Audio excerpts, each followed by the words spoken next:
My name is Emily Hughes and I am the Community Coordinator at Advocates for Children in Lewiston, and our goal is to help children and families lead healthy and productive lives, which is why I'm here today to talk to you about underage drinking, which I know parents, it's a tough conversation to have with your teen, but it's an important one.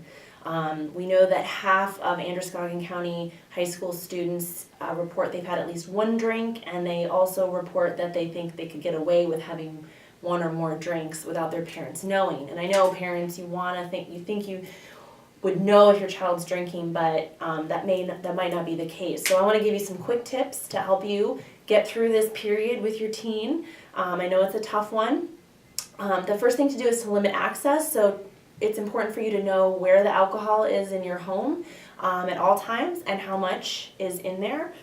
Keeping track of that is a great first step. Also, if you are aware of underage drinking in your community, to alert the local police. That's another important thing you can do.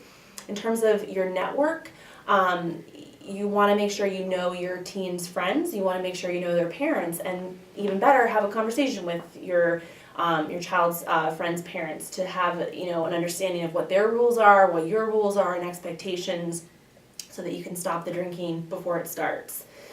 Something else to do is, your rules in general is enforcing them. You want to be preempting any underage drinking, and if you do come across this underage drinking, enforcing your rules will prove to your teen that you are serious. And also check in often. Have conversations with your child.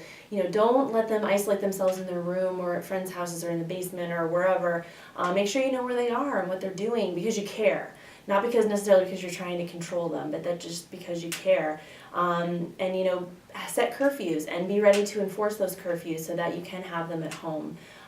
Just a quick note about signs if your child is drinking, and maybe drinking heavily, is if you see problems at school, problems with relationships, family and friends, bloodshot eyes, weight loss, carelessness with grooming, the smell of alcohol. You can see these signs, and I think if you can have that conversation with your teen now, even before it happens, or if you think it's happening, have that conversation with them, and I think you can make a difference, and that's what our hope is with this message.